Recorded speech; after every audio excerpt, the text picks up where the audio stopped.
ही हमारा संसार ही रहता है,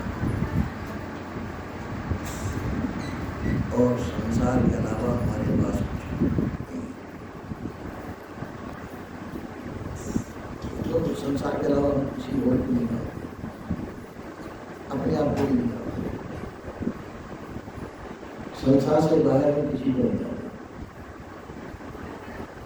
पर बाकी की पूरा जिंदगी हमारी संसार में, और एक जिंदगी नहीं, अनंत जिंदगी जिनसे हम संसार को ही स्मरण करते आए, संसार में रहते चले आए हैं, तो अपने घर को नहीं प्राप्त कर पाए।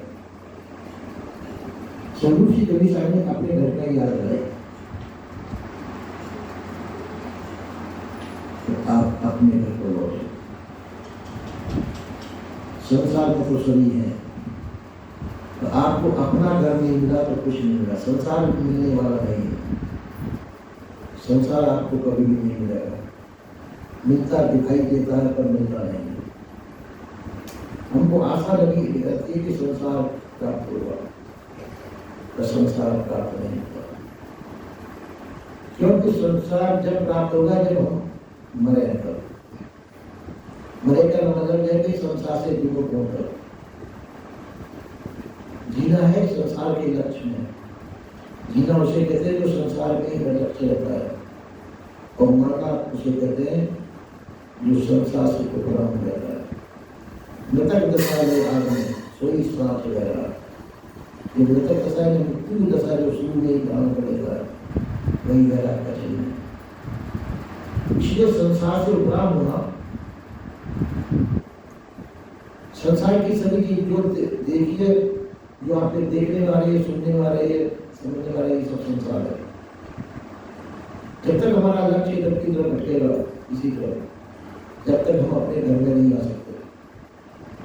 अपने घर में आने के लिए ये सबसे हमको चित्त मोड़ना पड़ता है, सबसे अपना लक्ष्य लाना पड़ता है, और लक्ष्य हटाने के बाद में आप स्वयं निकल रह जाते हैं। पर ये संसार हमारी संपदा, इसको हम छोड़ना नहीं चाहते, और मिलेगा है नहीं है। संसार कभी मिलेगा नहीं, और छोड़ना हम चाहते नहीं। इसी दुविधा में हमारी जिंदगियां बहुत चली गई।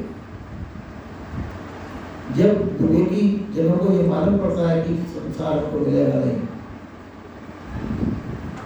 तो हम अपने आप को अपने से क्यों खोए? तो संसार का लक्ष्य हटा देता है। संसार का लक्ष्य हटाते आपकी स्थिति आपको प्राप्त हो जाती है।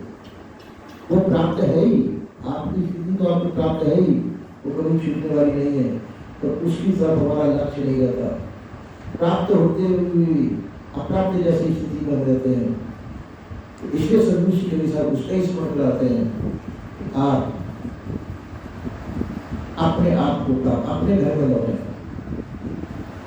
अपने घर में लौटे। संसार आपको नहीं प्राप्त होगा, इसलिए संसार को छोड़ करके अपने आप अपनी तरफ लौटे। वो कब लौटेंगे? जब संसार को विस्मृत कर देंगे।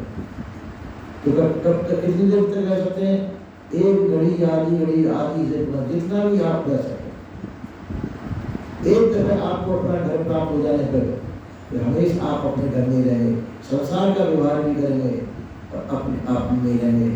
अपने आप में विश्राम आपको मिल जाए, सब कुछ हो जाए, मनुष्य जीवन का आपका सफल हो गया मनुष्य।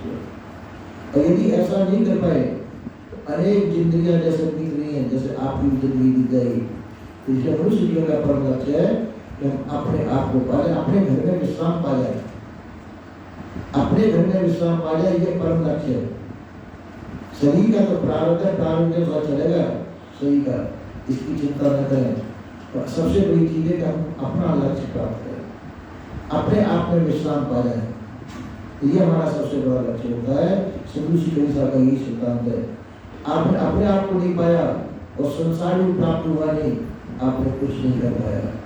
इधर कम से कम संसार को मिलेगा नहीं, दिखता तो है, आपके मन को आकर्षित करता है, तो ये मिलने वाला नहीं है। ये कम से कम अपने घर की सदैव प्राप्त है, उसको उसकी तरफ तो अपना लक्ष्य दें। ये सन्यासी कवि साहब का प्रमाणिक सिद्धांत है। ऐसा ही हमको करना चाहिए।